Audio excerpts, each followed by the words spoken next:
안녕하십니까. 스탁과 스토리, 수다가 있는 수요일 김기수의 돌직구타임, MPNW 김기수입니다. 인사드리겠습니다.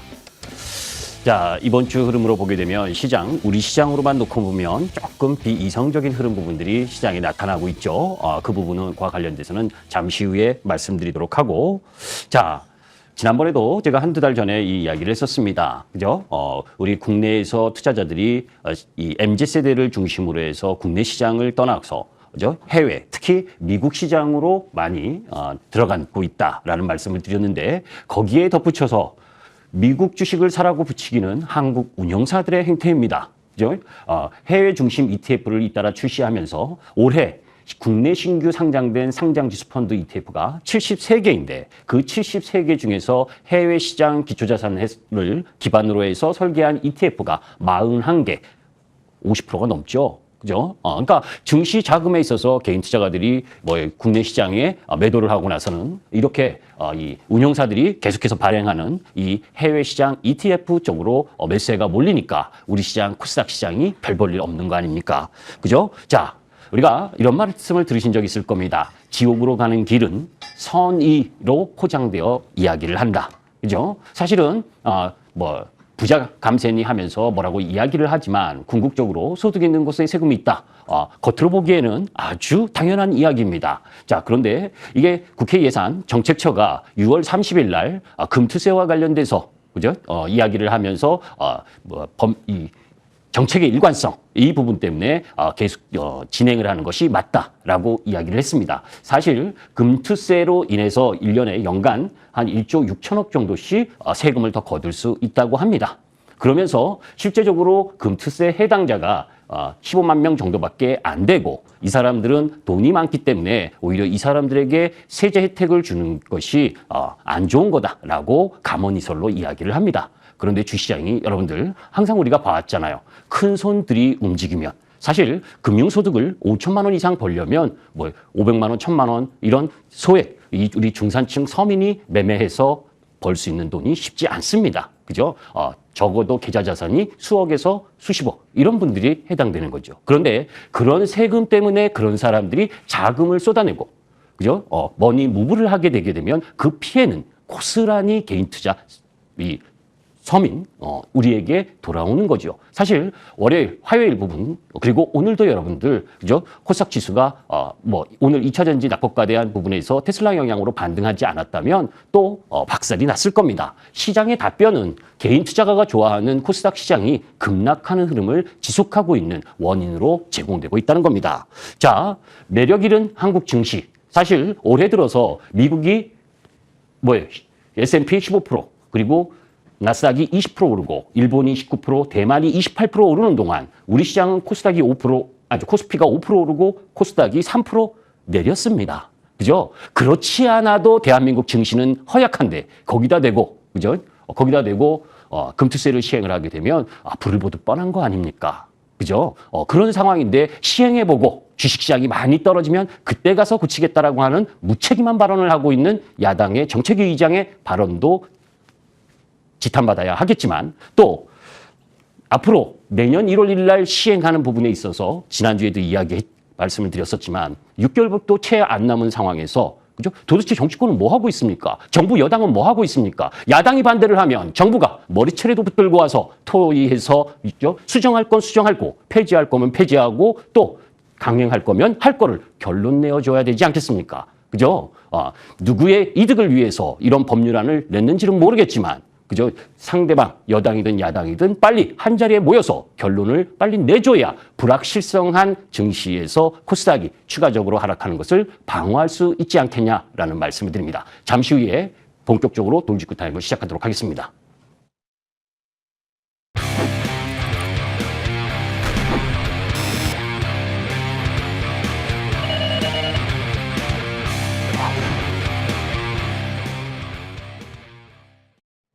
자, 나스닥 한번 보도록 하죠. 지난주에도 말씀드렸고 나스닥이 EPS 부분에 있어서 잠시 꺾이는 상황에 있기 때문에 7월 12일 본격적으로 실적 발표되는 실적에 대한 부분을 가지려고 하는, 그러니까 확인해 보려고 하는 흐름들 속에서 나스닥이 하루 오르고 하루 떨어지고 하는 흐름을 보여주다가 그죠? 실질적으로 그저께죠. 나스닥은 올랐지만 미 국채 금리가 4.5% 근처까지 급반등하는 흐름을 보여주면서 미국 시장이 요동을 쳤습니다. 사실 트럼프하고 바이든하고 토론한 이 6월 27일, 그죠? 사실 여러분들 그 토론을 보셨는지 모르겠지만 바이든이 그죠? 대통령으로서의 직무 수행 가능성이 한지라고 의문이 들 정도로 잘 못했고, 그렇기 때문에 TV 토론 직후 트럼프의 당선 가능성이 47%, 그리고 바이든의 당선 가능성은 41%. 그러니까 지지율의 격차가 확연히 벌어지는 흐름을 보여줬습니다. 그죠? 자, 그런 가운데에서 트럼프가 이 4대 형사재판에 걸려 있죠. 성추문 입막음 돈 지급과 관련해서는 이미 유죄 판결을 받았는데 그 부분과 관련돼서 7월 11일 날 1심 선고가 있고, 사실은 대법원에서 그 외의 부분에 있어서는 대통령 면책 특권 이 부분으로 일정 정도 재판의 이 대선 이후에 연기 가능 이런 판결을 내림으로 인해 가지고 트럼프의 당선 가능성이 더 높아지고, 그렇다면 트럼프가 이야기하고 있는 관세, 그죠? 관세 정책과 그리고 재정 적자를 확대하는 흐름, 이런 부분에 대한 우려가 증폭되면서 사실 미국 시장이 요동을 쳤죠. 자, 그러니까 지금 바이든과 관련된 부분에 있어서의 후보 교체론, 사퇴론이 지금 계속해서 미국 시장에서 나오고 있는 중입니다. 자, 이제 오피셜이지만 사실 전체적으로 바이든의 이 지지율이 하락을 해서 후보 교체를 한다는 것은 쉽지가 않죠. 그러나 사실 아직 민주당 전당대회가 8월 19일인데 그때 이제 공식적으로 후보자를 선출하는 흐름 부분이 아직 남아 있습니다. 그렇기 때문에 바이든 스스로가 후보직을 사퇴한다면 나름 바뀔 수도 있는 부분인데, 실질적으로 부통령, 해리스 부통령이 흑인입니다. 그죠? 바뀌게 되면 부통령이 맞는 게 우선적인데, 그럴 때는 또 흑인과 백인의 이런 인종적인 이 대결 양상이 펼쳐질 수 있는 부담이 놓여져 있기 때문에 사실 민주당도 참 고심에 빠져 있을 겁니다. 그렇다고 여타 후보를 낼 때, 그죠? 또 이 민주당 내분에 휩싸일 수 있는 그런 가능성. 자, 여러 가지 변수 요인들. 왜 이런 이야기를 하게 되냐면, 지난주에도 말씀드렸지만, 이 바이든이 될 가능성이 높느냐, 트럼프의 당선 가능성이 높느냐에 따라서 미국 시장과 우리 시장에 있어서의 섹터 변화, 이런 부분들이 진행될 수 있기 때문이죠. 자, 그런 영향 때문에 어제 그저께 미 국채 10년물 금리가 4.48%까지 급등을 했다가 어제는 소폭 내려와서 4.29%까지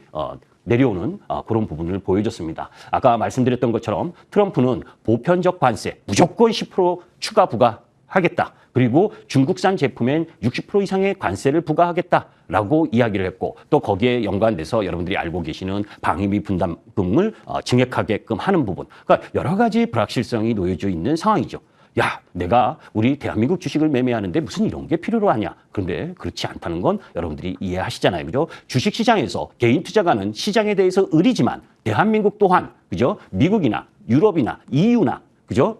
EU나 중국이나 이런 소비 국가들, 우리나라가 수출하는 국가이기 때문에 우리나라 수출을 사는 소비 국가의 정책적인 변화나 그리고 그 지도자의 변화, 그런 가운데서 따라오는 흐름 부분들을 캐치하지 않을 수 없기 때문에 이런 부분들을 보는 거죠. 그래서 지난주에 이 바이든과 트럼프의 대선 수혜와 관련된 섹터 부분과 관련돼서 여러분들께 말씀드렸었던 거고, 자, 그래도 미국 시장은 나스닥이 짱짱합니다. 그죠? 왜 짱짱하느냐? 그동안 계속 상승 추세 흐름을 보여줬었던 엔비디아가 고점 대비해서 밀리면서 나름대로 조정, 기간 조정, 가격 조정을 보이고 있는 상황에 엔비디아가 독주하고 있을 때 쉬었었던 기술주들, 그게 뭡니까? 애플, 아마존, 마이크로소프트. 그죠? 이 세 개 대형주가 새롭게 신고가를 쓰니까 시가총액 상위 종목 부분들이 돌아가면서 신고가를 내는 상황이기 때문에 나스닥은, 그죠? 금리를 인하하든 인하하지 않든 크게 영향을 받지 않고 빅테크 위주의 지수 흐름이 계속 진행되는 거죠. 그런 가운데 어제는 테슬라까지 급반등하면서 시장을 지켜내고 있는 상황인 거고, 그런 가운데 엔비디아는 사실 마이크로소프트나 애플 그리고 메타는, 그죠? 이미 반독점, 그죠? 반독점법과 관련된 부분에 제소를 당했고, 거기에 이제 엔비디아까지 지금 이 독과점 제재의 타겟이 되어버렸습니다. 그래서 프랑스가 글로벌 데이터 센터 GPU 시장 점유율 98%를 차지하고 있는 엔비디아에 대해서 이 반독점법 위반 혐의로 기소를 추진하는 이야기. 요건 이제 일정 정도의 가격 조정과 기간 조정 흐름을 보이는 명분으로 작용하는 내용들이죠. 이게 왜 중요하냐면 이 세계 전체적인 매출의 10%까지 벌금을 규정할 수 있는 부분이니까 그죠? 10%면 매출 10%면 엄청 크잖아요. 그러니까 그런 부분들에 의해서 다소 엔비디아는 쉬는 흐름 부분을 조금 더 가져야 된다라고 보시면 됩니다. 자, 거기에 이제 우리가 하나 더 봐야 될 부분은 7월 15일부터 그죠? 중국의 3중 전해가 있죠. 뭐 경기 기대감, 금리 인하 기대감 뭐 그런 게 있다 하더라도 중국 시장 별 볼 일 없습니다. 그런 가운데에서 파리 올림픽이 7월 26일부터 8월 11일까지 왜 난데없이 파리 올림픽 그죠?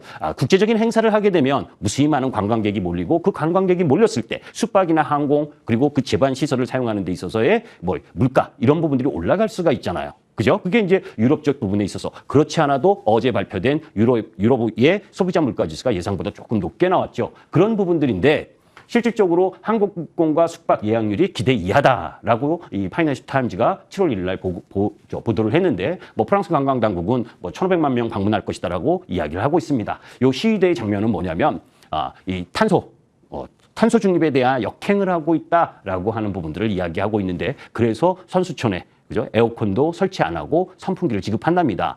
날씨는 어떤데? 날씨는 기온 40도에 습도 80%라고 예상되는데 그죠? 엄청 덥고 짜증나는 이 부분인데 선수촌에 에어컨도 지급하지 않는 그런 흐름으로 시행할 부분이기 때문에 이 흥행에 참패가 될 가능성이 좀 있다라는 분도 알고 계셨으면 좋겠습니다. 자, 우리 시장에 있어서 아까 이야기했던 것처럼 미국 시장은 잘 지켜내고 있는데, 그죠? 뭐 오늘 코스닥 지수는 830포인트를 어제 깼다가 오늘 뭐 조금 올라가지고 뭐 835, 6포인트로 마감을 했죠. 코스피 지수는 1792포인트인가요? 거기로 마감을 했고, 그러니까. 코스피 지수는 2792포인트, 그러니까 2800포인트 내에서 오르락내리락하면서 특히 오늘은 이 밸류업과 관련된 이야기를 통해서 은행 섹터가 받쳐줬고 그러면서 테슬라의 영향으로 2차 전지 쪽 라인 부분이 강세를 보이면서 코스피와 코스닥 지수를 방어를 해줬지만 지난주부터 이번 주까지 계속 흐름을 보시면 시장의 하락 종목수가 상승 종목수보다 월등히 많습니다. 그리고 코스닥의 개별성 종목은 52주 신저가를 경신하는 종목들이 엄청나게 많고 그게 아까 말씀드렸었던 금투세와도 연관되어 있는 부분이 작동하고 있다는 거죠. 자, 그런 가운데에서 우리 시장의 코스피 3,100포인트, 2,400포인트, 그죠? 3,100포인트를 주장하는 쪽 라인 부분이 대신 한투증권 실적 기대감이 있고 2, 4분기 실적이 잘 나올 것이다 라고 하는 기대감으로 3,100포인트를 기대하는 반면에 IBK 투자증권은 2,400포인트 이미 고점 부담이 커지고 그리고 여기 잘 보시면 올해 수출 증가율입니다. 그죠? 1월 달에 18.2% 그죠? 증가를 하다가 지금 4월부터 계속 좀 내리막길을 걷고 있죠. 6월 달에 5.1% 증가를 했습니다. 5.1%도 증가가 좋은 건데 조업일수도 1.5일 감소한 것들을 감안하면 상당히 양호함에도 불구하고 그럼에도 불구하고 증가율은 좀 낮아지고 있다라고 하는 부분은 우리가 이해를 해야 되는 부분이고 그런 가운데 외국인들이 6월 달까지 약 23조를 코스피에서 매수를 하고 있죠. 그러니까 거래소 시장은 나름대로 외인들의 수급 흐름 부분들이 진행되고 조금 더 추가적으로 들어올 수 있는 여진이 있기 때문에 코스피 지수는 탄탄한 반면에 코스닥은 수급의 주체가 없는 상황에서 계속 하염없이 내려오고 있다. 물론 실적이 안 돼서 내려오는 섹터와 종목 부분은 그렇다 쳐도 실적이 있는데도 불구하고 그죠? 수급 이슈 때문에 내려오는 경우가 많기 때문에 조금 흐름이 안 좋은 거죠. 자, 6월 달에 주요 수출 흐름들을 보게 되면 매번 여러분들께 6월 20일까지 수출 실적도 여러분들께 말씀드렸기 때문에 참고하시면 반도체 50% 증가를 하고 디스플레이 그리고 무선통신 쪽 라인 부분이 증가를 한 반면에 가전, 자동차 그리고 섬유 2차 전지, 철강, 선박은 6월 달에도 감소했죠. 그죠? 물론 선박은 5월 달에 수출 실적이 좋았었기 때문에 너무 좋았었기 때문에 기저효과로 6월 달에 마이너스 증가율을 보인 거기 때문에 한 달만 보시면 안 되고 그죠? 4월, 5월, 6월을 함께 보시면서 이 섹터가 계속해서 꾸준한 실적 흐름을 보여주느냐. 그죠? 그건 이제 세부적으로 보면 뭐 농수산식품과 관련된 월별 부분, 화장품과 관련된 월별 부분 이런 데이터를 보면서 4, 5, 6의 흐름 부분들이 어떻게 진행되는지 그런 흐름들을 보면서 내 섹터의 운영 흐름 부분들을 갖고 가야 되는 거죠. 자, 제가 시간이 없기 때문에 자세하게 다 설명을 드릴 수는 없고 큰 부분으로 한번 보도록 하면 국가별 그리고 수출 단가와 물량 이 부분을 한번 보도록 하겠습니다. 자, 수출 빨간 부분이 수출 단가입니다. 수출 단가는 이 빨간 게 좀 상승을 했죠. 6월 들어서. 그런데 수출 물량은 좀 내려왔습니다. 제가 반도체를 이야기할 때도 그런 말씀을 드렸죠. 낸드나 디램이나 감산을 통한 가격 인상 이런 부분들이 수출 단가를 양호하게 한 반면에 수출 물량이 크게 는 게 아니다. 그렇기 때문에 이 반도체 전반이 섹터가 좋은 것이 아니라 뭐 HBM 쪽 몇 명 종목만 좋은 이유가 그렇다라는 말씀을 드렸던 것처럼 지금 우리나라 수출 흐름들을 보게 되면 수출 물량에 대한 부분이 다소 감소된다는 건 부담인 요인이죠. 그만큼 가격이 높아서 적게 파는 거하고, 그죠? 물량을 많이 파는 거하고는 틀리잖아요. 그죠? 자, 그런데 그 수출 흐름 부분에 있어서 이 상대적 국가 흐름을 보게 되면 빨간 중국으로 보게 되면 조금 반등을 했다가 지금 다시 내리막길을 타죠. 그래서 6월 수출 흐름을 보더라도 중국과 관련된 수출이 감소하면서 내려온 부분이고 미국이나 또 미국은 양호한 편이고 유럽도 지금 아까 이야기했었던 유럽, 프랑스 의회 해산 총선 그리고 영국 선거가 또 있죠. 그러니까 그런 정치적인 불안감 그리고 경제 지표가 안 좋은 부분 이런 부분들 때문에 유럽 쪽과 중국 쪽의 상대적인 수출 감소가 조금 우리나라 수출 증가율을 낮춘 요인이다라고 보시면 되고 그런 가운데에서 섹터별로 이제 보게 되면 뭐 다른 거 다 떠나서 자 반도체 쪽 보게 되시면 아까 말씀드린 것처럼 수출 단가는 좋은데 수출 중량은 뭐예요? 조금 개선되는 그 정도죠. 그죠? 그 이전 3개월 이동 평균에서 높은 수준이 아니다는 거 여러분 알 수가 있잖아요. 자, 그런 가운데 자동차 쪽을 보게 되면 자동차는 수출이나 수출 중량 양호합니다. 양호한데 6월 들어서 뭐예요? 이 수출 물량이 조금 감소한 부분, 그 정도가 그죠? 뭐 조금 감소했으니까 큰 영향이 없죠. 5월 달에는 또 좋았었으니까. 2차 전지는 그죠?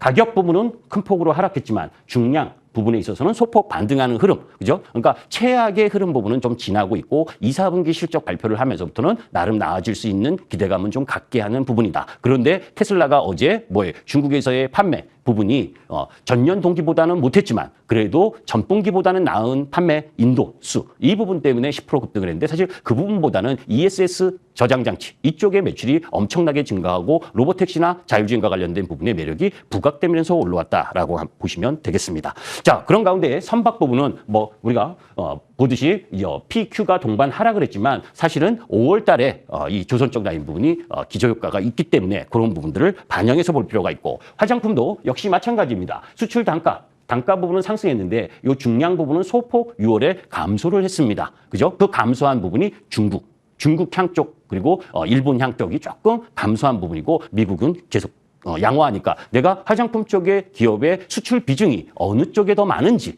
이 국가별로도 체크하면서 기업에 접근할 필요가 있는 거죠. 철강 쪽은 뭐 안 봐도 비디오죠. 주가가 이야기를 해주는 거고. 자, 분기 한국 품목별 수출 증가율을 보게 되면 제가 자세하게 설명을 드려야 되는데 이미 여러분들께 일정 정도 설명했던 부분들이 있죠.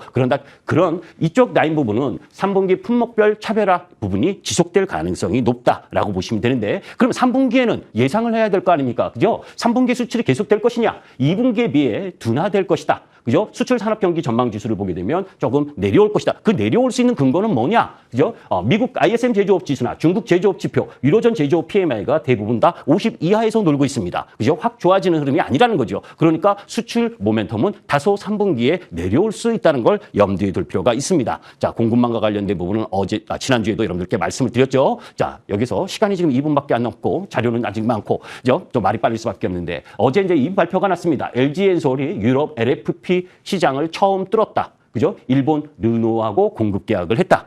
자, 여기서 우리가 힌트를 하나 받을 수 있는 거 얼마나 중국 LFP 했습니까? 그죠? 근데 딱 이거 하나로 이야기할 수 있는 거죠. 못 만드는 거 아니었다 임마. 그죠? 못 만드는 거 아니었어. 그게 돈이 별로 안 돼서 안 만든 것뿐인데 시장이 필요하니까 내가 금방 만들었잖아. 그죠? 자, 그런 흐름들로 받아들인다면 지금 뭐 트럼프와 바이든 노이즈 이것 때문에 뭡니까? 2차 전지가 참 고생 많으실 거예요. 그런데 지금까지 참으셨다면 추가적으로 2, 4분기 실적 발표할 때까지 조금만 더 참으시면 되겠다라고 보시면 됩니다. 그 외의 부분에 있어서는 지금 시간이 없기 때문에 마무리를 하도록 하겠습니다. 네이버 네카오 접근하지 마세요. 아직도 접근하지 않는 것이 좋다라고 보시면 되겠습니다. 자, 잠시 후에 6시 10분에 여러분들과 만나도록 하겠습니다. 못한 이야기 그리고 그 속에서 미국 시장과 한국 시장의 차별화, 그 차별화 속에서 정말 근본적인 원인과 거기에 대응해서 시장을 이겨낼 수 있는 그런 부분들을 여러분들과 함께 하도록 하겠습니다. 감사합니다. 김기수였습니다.